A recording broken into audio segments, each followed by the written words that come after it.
guys.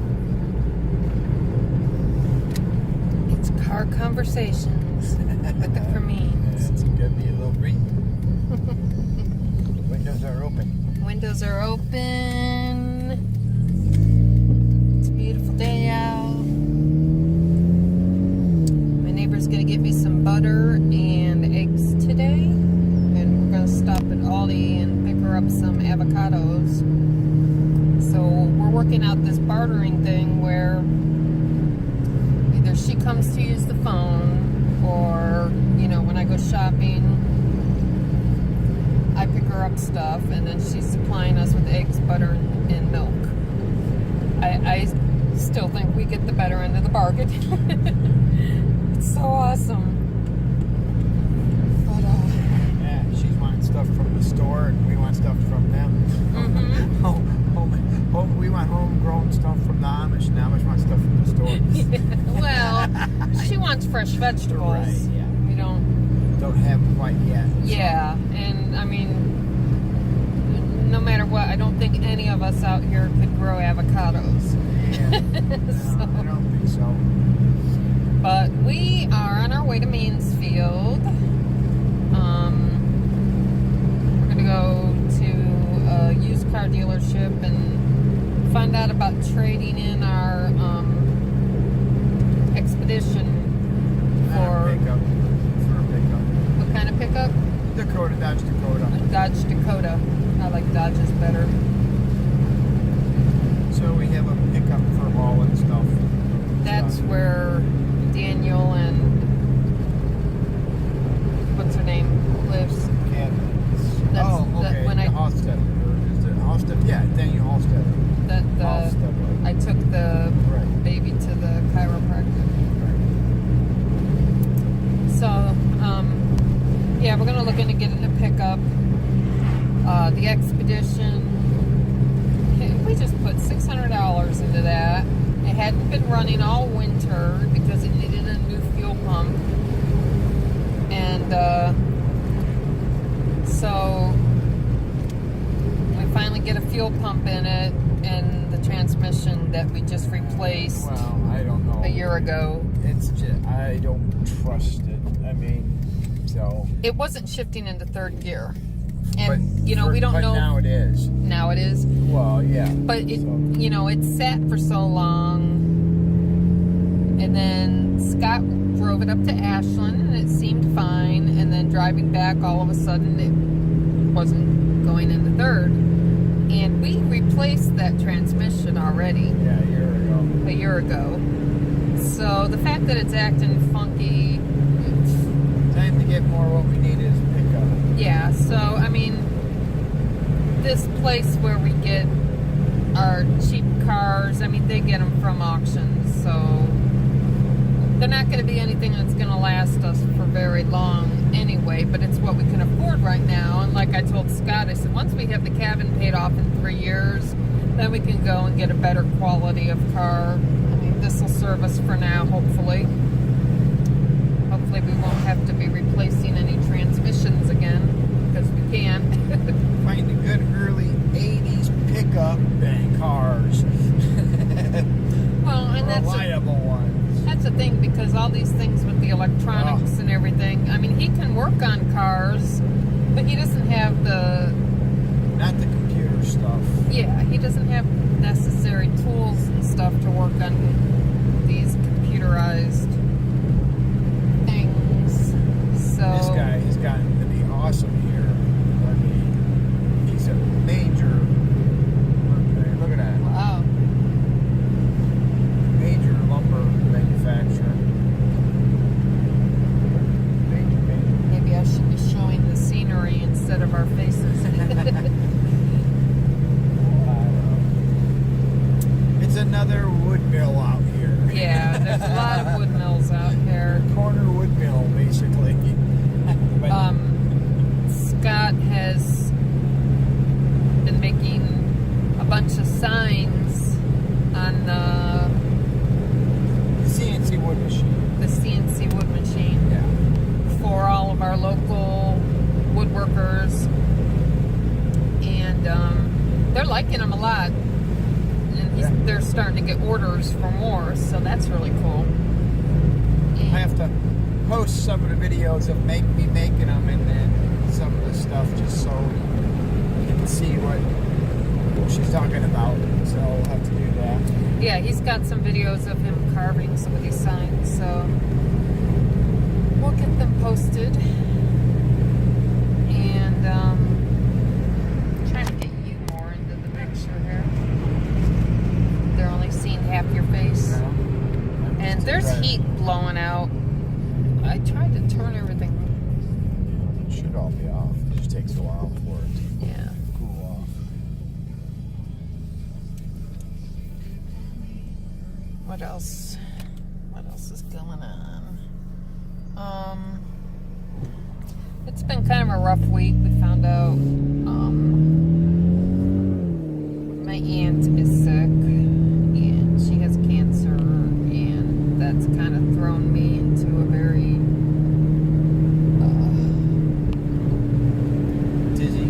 tizzy. Yeah. My aunt to me is like my mother. I've been as close to her as if she were my mother. And not dismissing my mother at all, because we're very close too. She's helped us out a lot. Yeah, over the years, my aunt has just been... Yeah, she's been there for us very much so. Yeah. And it was a big scare for me. And, I mean, my body actually reacted as violently as it did once I realized that Sean was gone. I mean, really dead. And didn't sleep. I couldn't eat. My body hurt so bad. It was almost like I was having sympathy pains, because she is having intense pain in her spine. It's breast cancer, but it's metastasized. Yes. And it has spread. But the doctors are They're doing hormonal treatments to reduce anti-hormonal. Well, That's what it is. It's an well, anti-hormonal. working on trying to stop the growth of it. Right, rather than going to chemotherapy. So that's a good sign, I think. I mean, the doctor told her it's not going to cure you, but it's stop the growth. And she says, I've had patients live decades. Yeah, extend your potential life. Yeah, so I'm relaxing. I'm not as freaked out about it as I was, because I can't imagine life without my aunt in it. I don't want to. I can't. So, yeah, it's been a rough week. Especially, I mean, I got through the month of March. And if you're new to our channel, we lost our son last March 2017 to suicide. And his birthday's also in March. So his birthday's March 13th. And he died March 26th. So March was my first March without him here for his birthday, and then it was the year anniversary of his death, so I was in pretty bad shape. And once the month was over, I resolved to get back on my feet and get back to living. I think that's what he would want and what I need to be doing, so I did that, and I was feeling pretty good, and then boom, we get this news about my aunt, and that kind of knocked me down again. But it sounds pretty positive that she's going to be okay. We just, hopefully, I mean, she's in a lot of pain. We went over there the other day to help her around the house. She's not going to be cured. Well, no, she's not going to be cured, but I'm hoping they could do something for her pain. She's getting an MRI on her back today, because they don't know if it's bone cancer or if it's arthritis or something else. So she's getting an MRI today, and then next Tuesday I'll take her to get a bone biopsy, and then we'll find out. And hopefully they can give her a treatment that'll help. yes, I mean, she's almost 70 years old. Well, she'll be 69 this year, but she's been her whole life. She's been incredibly healthy and very strong. I mean, I went over there to help her around the house, and the stuff that she used to do with no problems, you know, for an almost 70-year-old woman. I told her, I said, it's a testament to the strength that you have, that you're still doing all this stuff the way you do it. And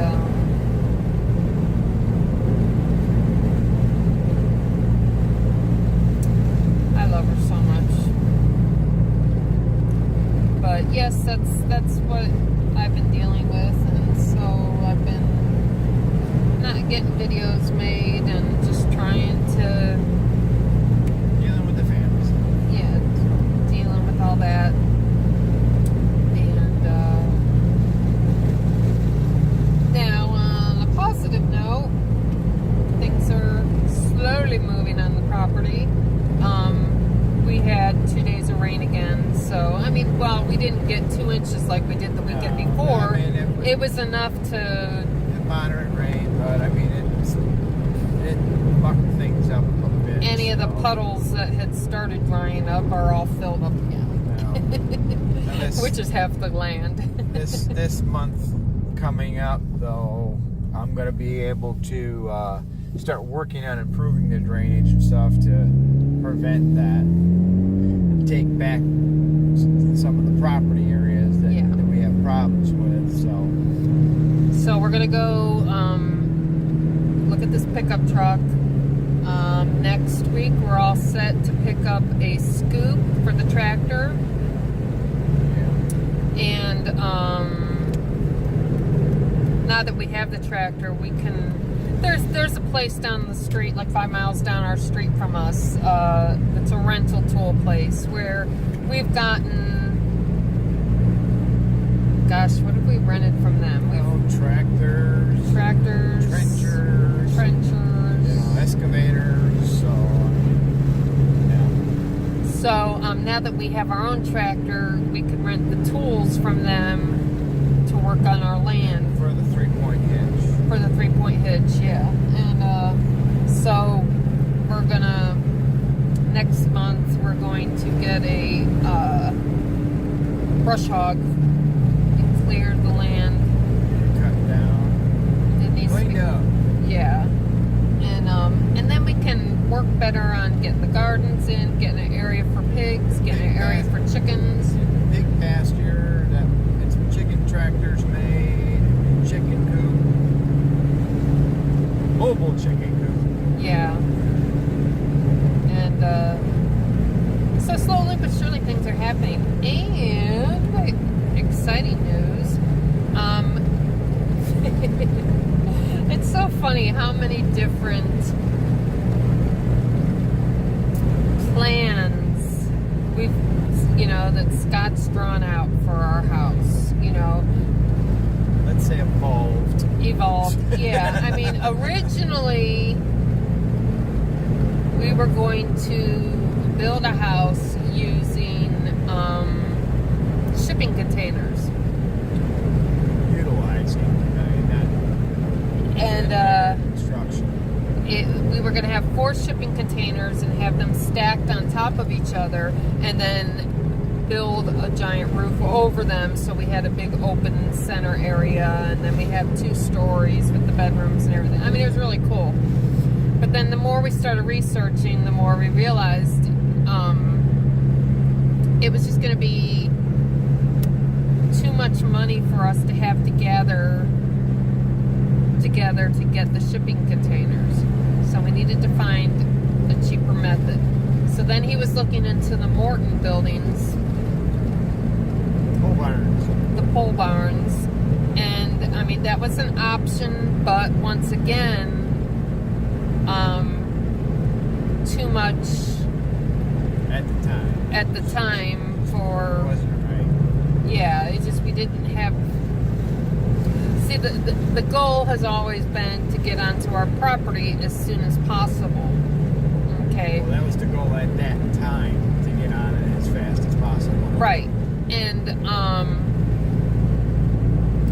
the easiest, Cut to the quickest way to do that was to order a shed. We can rent to own. It's 4 years. You know, everyone's like, there's so many different opinions on it. Oh, that means your shed's gonna come out to be this amount of money once you're done paying it off. I don't care. It got us onto our land, and being in the shed, it was the easiest way to get our home started. You know, we started with the empty shell. Well, anyway, so the plan had been that we would put a 10-foot extension on each addition on the front and on the back, you know, 10 by 60. And this year we were going to start on the front because we already got the porch on the front, and then we were going to put a foundation down for the back. Well, then Scott got the bright idea. Well, no, because of the resources I now have available to me, wood and timber, I'm basically going to now create a 30 by 60 pole barn connected to it behind it. So that's what we're doing instead. They're gonna kick you off the tiny home sites. Yeah. We barely make it on there as it is. 14 by 60, that's not tiny. Well, you know, to us it is. I mean, we're coming from, well, I mean, our last place that we lived was a 14 by 80. Well, we lived in a 1,090 square foot colonial home To start. with 9 people living in it. 2 adults and 7 kids. Yeah, that's what we started with. And then we got our Chatham, our farmhouse, and that was our first homestead, and that house was almost 3,000 square feet. And when we moved out there, we only had, well, we started with the 5 Jeremy, Sean, Jarrett, James, 4 kids. And then Stephen joined us for a while. And yeah, and then Stephen came home, and so we had 5 of the 6 kids living with us still At times, out yeah. there. So, which we had room for. yeah, we had plenty of room for everybody. Yeah. So when we lost our home and we moved to Oroville, we went from almost 3,000 square feet to 1,500 square feet. And we managed, though. I mean, the house was okay. Yeah, we had 4 kids living with us there too. Yeah, we had 4 kids and a baby. Yeah. And then when we moved from Oroville, we had 3 kids with us, and we moved to the trailer park, and that was always going to be as temporary as we could make it, because I mean that trailer was just under 1,000 square feet, I think. Yeah. Or no, it was bigger than that. No, it was just about 1,000 square feet. I mean, it had 3 bedrooms, and they were decent sized rooms and stuff, but I mean, we were pretty cramped there. And then Steven ended up coming and living with us there, but he was staying in the Winnebago, because there just wasn't any extra room to make room for him there. So we had to make him a bedroom out of the Winnebago, which was my craft space, because I didn't have room for craft space. Although we ended up making one under Seamus's bed. You ended up getting one anyway. Yeah, that was pretty cool. I liked that little craft space. But so yeah, we have downsized considerably. So we went from 1,500 square feet in Oroville to 1,000 square feet in Greenwich, and now in the cabin 860. we're at 860, and we have a lot of our stuff in storage because we don't have room for it. So adding on a 10 by It'll 30 add, addition. It'll add 1,500 to, I mean, depending on how we configure things, 1,800 square feet.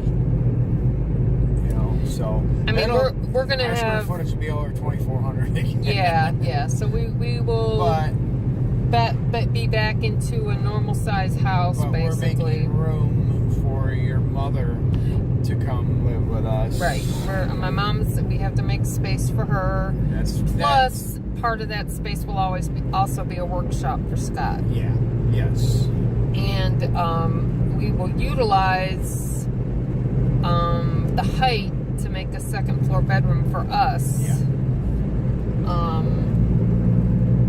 And in some of the, I mean, like over the shop, we could do a loft area and stuff, and then have the center open. I don't know. We'll see. Yeah. So that's the new plan. I mean, Scott has a lot of available materials at the mill, working at the mill, and so basically we're going to set up a pole barn.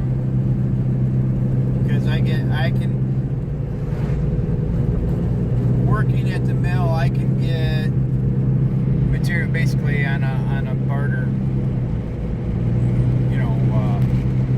setup with the owner. I have that setup agreed to, so I can, just work that out so that way I can get whatever materials I need. I just talked to him about it this week, and he goes, well, we'll contact one of the mills and get what you need, start going. So that's how quick and easy it was. Well, and that's the thing too, because he has a lot of, the owner that Scott works for has connections with all the mills around and stuff. So, if we need something, he knows exactly where we can go to get it. So that's kind of cool. So, I mean, this is going to be a slow process, but things are moving far better than we ever imagined. And our dream home is becoming far more of a dream home than we ever imagined we could get. It's pretty exciting. So, it's amazing what you can actually do.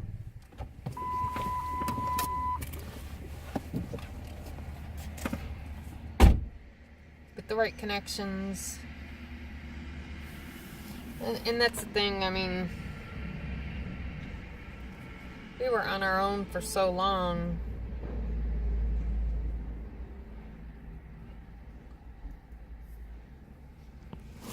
After we lost the house,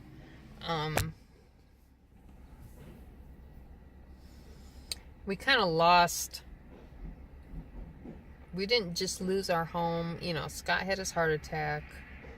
We lost everything because he couldn't work anymore. And, I mean, he lost a lot because his identity is his work, and that was a hard blow. And, I mean, honestly, we went through a really rough time for a while there. And, Scott's always been a very strong, physically strong man, and I mean, he's the strongest man I've ever known, even now. But to not be able to work at the levels that he was used to working at was really, really hard on him. And he went through some mental anguish for a while there. I mean, Orville was a rough time, having just lost the farm and moving to a city. Orville's not a big city, it's a little city, but where we were living, it was a very dense neighborhood, and our neighbors were right on top of us, and Scott's never liked living like that. That's how it was in Parma before we bought our Chatham house. So and it seemed like we just lost. The family wasn't around in Orville. They were under the impression that we were so much further away, which we weren't. But I don't know if they just couldn't handle the anguish that we were going through or what, but we lost connections with our family at the time. And, you know, we kind of, when you go through something so traumatic, something so, you know, not only did we lose our livelihood, we lost our farm, we lost our dream home, Scott lost the ability to work. I mean, we were literally bottom. We had hit bottom. And it just all happened so fast. You know, one day we're living the dream, the American dream, and the next day we're in this house in Orville going, what the poop just happened? So yes, it was very traumatic for us, for the kids, for everyone. And then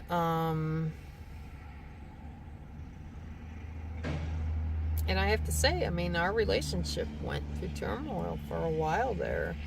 And finally, you know, I had to tell Scott, I said, listen, you're alive. Yeah, we lost everything. So let's build something new, you know. I said, we're lucky we still have you. We're lucky you're still here. You need to find some way to appreciate the fact that you're still here. You didn't get me anything. Nope. Man. So, I'm talking about our rough time in Orville. Okay. Yeah. So I told Scott, I said, you know, you need to appreciate the fact that you're still alive. Here, that's a Dodge Dakota right there. That's the size of it. Driven by an Amish. No, Mennonite. Mennonite, yeah. So. Which way is 700 or 758? Is it that way? Or no, it's that way. Okay. Thank you. So we're going through the most difficult period of our life, of our marriage, of everything, after losing everything. And I had decided that I was going to be happy. And I asked Scott, I said, you need to find somewhere inside you, find the joy in life again. And, you know, he thought about it, and then we started talking about, okay, let's see what's out there. Let's see what we can do. And we started looking for land again. That's 856. Does it go through? I think so. Okay. All right. We're on the Backroads adventure. Backroads exploring. So we were looking in all different areas, just like we had when we were searching for our Chatham home. And, you know, at this point, we're just looking for land. And the plan was to possibly get a used trailer home. And just mobile home. And just plop it on some land somewhere. Manufactured. Whichever name you want to use. Yeah. And,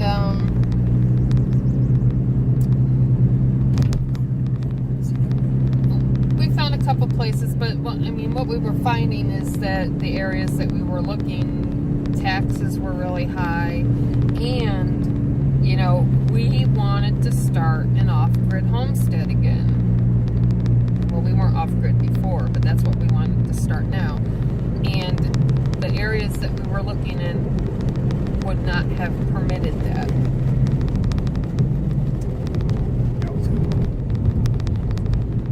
So then we had decided, okay, let's look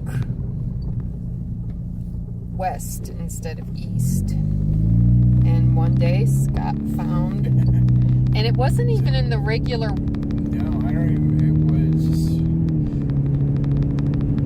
Was it on Craigslist? Or No, it was in the paper. I think it was in one of the local papers or something. Yeah, and it wasn't in the regular for sale ads. It was like this little ad on the side for the realty company. Yeah, that's right, it was. And it mentioned, you know, Owner financing. Owner financing. We jumped on that. Ooh, yes. And the funny thing is that where Sullivan is, it's only 10 miles away from where we used to live. Yeah. And it is in a heavy Amish community, which is, what we always dreamed of living in. And, our farm, for as much as we loved it, it was on a busy highway. And we hadn't realized how busy it was when we first bought it. Right. We didn't realize how there was almost constant traffic during the day of semi-trucks. And it was just so loud. I mean, we couldn't open our windows. And touring motorcycle groups. Oh, yeah. And they then would shake the windows when they would come by. And they often get... Whoa! Buzzard. We almost got hit by a buzzard. Low flying buzzard at zone. Watch out. He was zoning out. I think I was looking right in his eye, I think. We've been on this road before. Back road adventures. Oh, we've been on this road. Yeah, we have. Because this is 545. Yeah. Yep. So, where were we? I don't even know what we were talking about. Oh, goodness. What were we talking about? Land. Yeah. Oh, the Chatham. The differences between Chatham and Sullivan. Yeah, I mean, as much as we loved our land in Chatham, well, there were a lot of things that we didn't know when we first bought the property. I think that's what it was. It was love blindness at the time when we were buying it. We were oblivious to the... And we didn't do a lot of research. Yeah. We didn't research the area and stuff. We found out later that our land was not farmland. It was oil land. In was it early 1900s? Yeah, I mean, there were big wells put that on our area land. was a very heavily welled area, and there were still even capped wells. I mean, there were on our property, and I mean, most of the properties all around us. And apparently, they had pretty much decimated the land, when they capped the wells in the late 80s, and they had taken out the storage tanks that were in the back of our property. Now, our property was the whole block at one time, okay? Yeah. In the 80s and 90s, they divided it into subdivisions. And there was a big barn that was part of our property, but it was put on a separate subdivision sometime, I don't know. But provided water for our house. There was a drilled well. Yes. And the barn. Right. So when our neighbors bought the barn property and then the property next to it to build a house on, they were getting their water from our well. Well, it turns out that the well water went bad because when they pulled the tanks, it leaked into the water table. Yeah. So all the water was bad. And there was a creek that ran behind the property. It was polluted. Everything was polluted. And, we found when we were growing, in different parts of the property, we had a real hard time growing stuff. Oh, yeah. Well, then later on, after we had been there for a few years, and we had our established garden, we had our chickens and everything, a fracking company started drilling in the woods. There's a conservation area like a mile away from where we lived. Well, I wouldn't call it a conservation area. It was. That's what it's listed on the maps. See a lot of fracking. Well, yeah, because the governor opened up those areas for fracking. That's right. So they started fracking, and once they started fracking, we started seeing oil or gas or something coming up in our driveway. Residue or whatever. Yeah. Don't know what. So obviously that was a concern. So we had changed our gardens to raised beds to try to... Well, we couldn't do well in the earth that was there. So. Yeah. Well, and plus we were trying to protect it from any, you know, because by then we had found out that the water table was polluted and all of our land was had actually been polluted, and there were 3 capped wells on our property. So, I mean, we figured. Well, and there was nothing, we had no recourse to anything. So, I mean. And actually, we had gotten letters from the drilling company. Oh yeah, they were wanting to buy rights, and so, but we turned them down. Yeah. Or we actually just ignored them. Yeah. We didn't answer either way.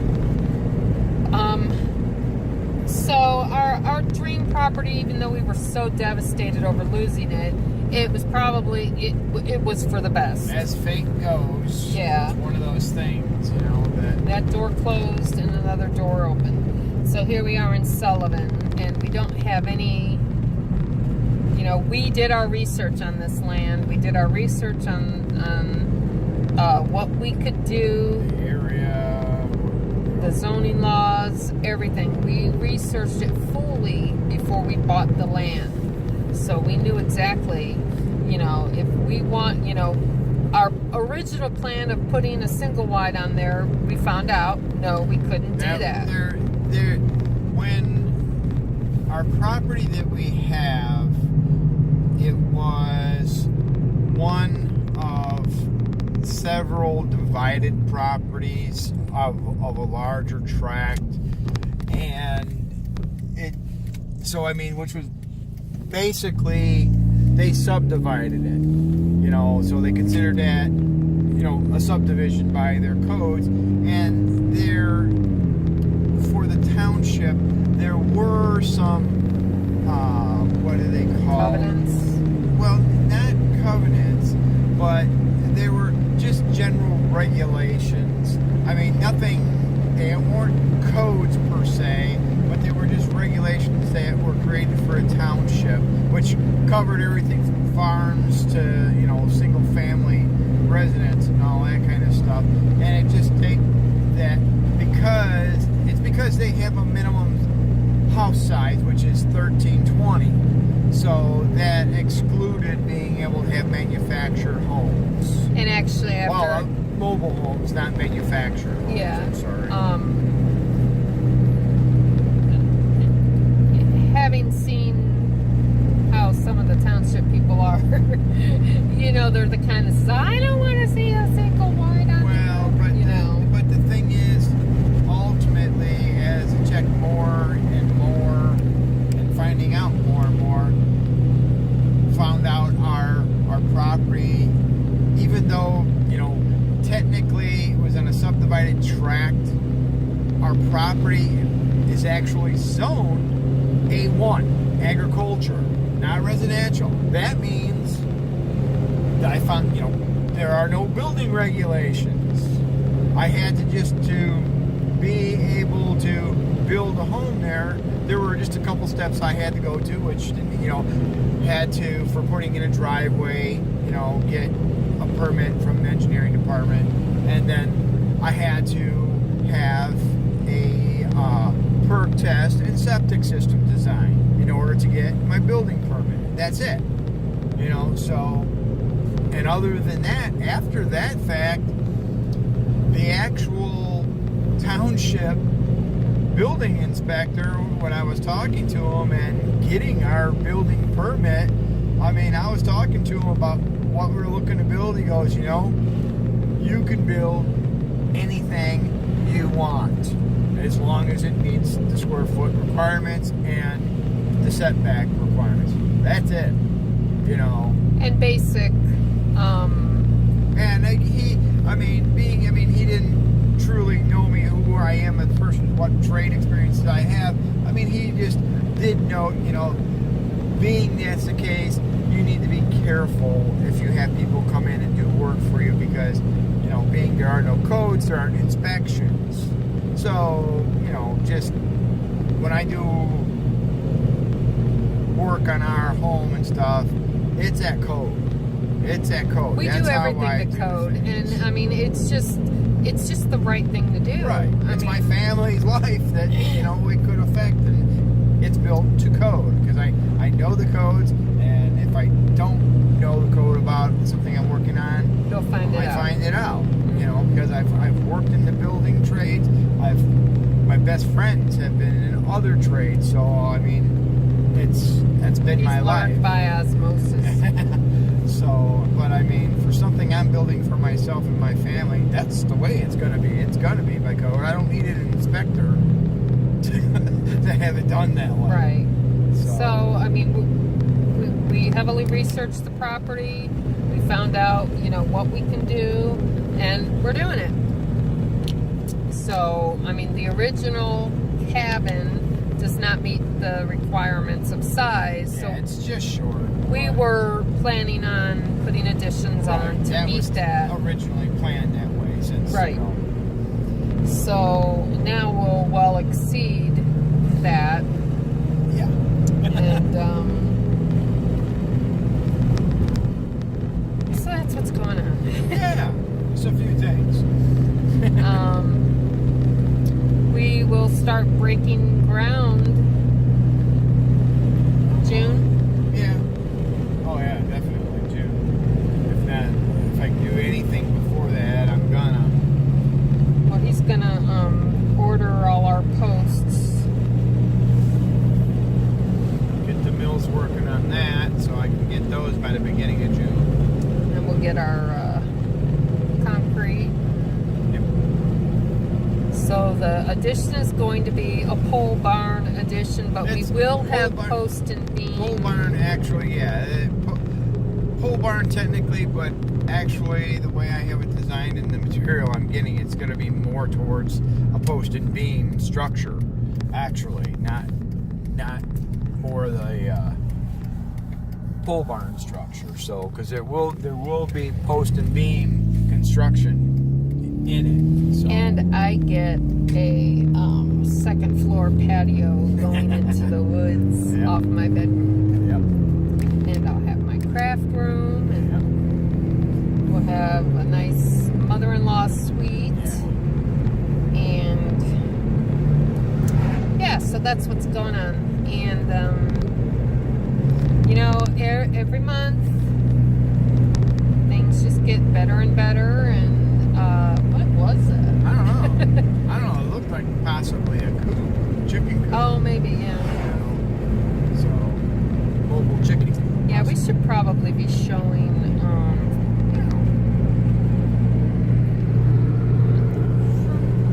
I can't really turn. Well, I mean, now, gosh, we're getting into Mansfield now. I mean, yeah, we're out of the long past country. the good stuff. I mean, showing them Mansfield now, coming into Mansfield. We're still in farmland. Yeah, for until you over this hill. Oh, I can show. We'll go past the Mansfield Penitentiary, Yeah. where what's that movie? Prison in it. Yeah, the haunted prison where Shawshank was filmed. Right, yeah, we're Shawshank. Yeah, Shawshank.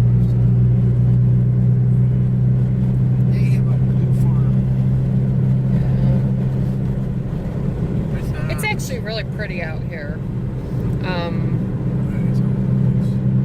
Very hilly. Well,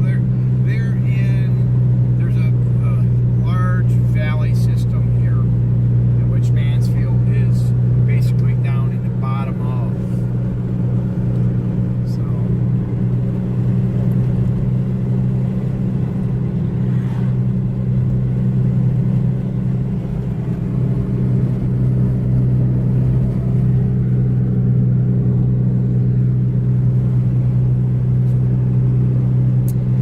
Yes, so that's what's going on.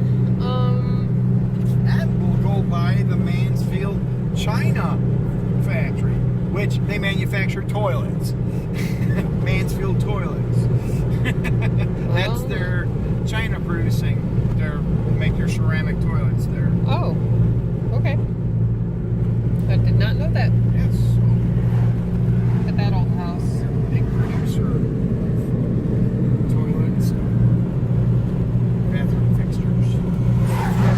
So hopefully, this truck that we're going to be looking at will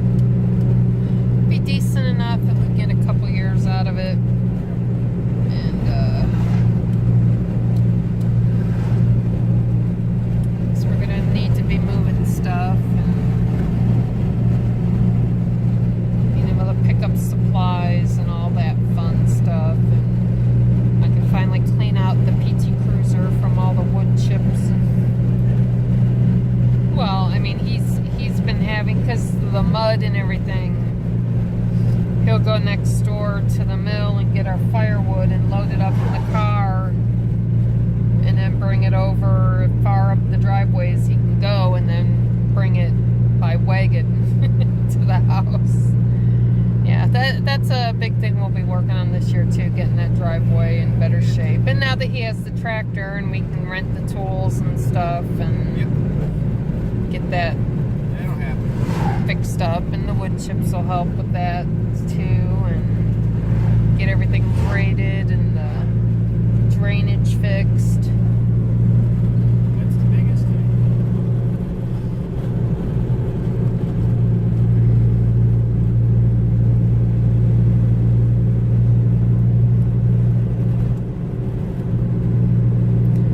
And next month I'm hoping to get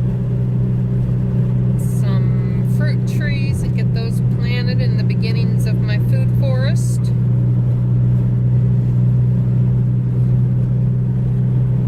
But, you know, this video is already at 46 minutes, Yeah, so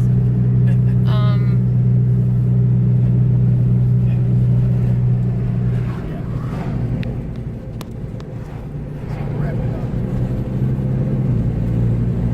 that's what's going on here, and keep you updated on everything.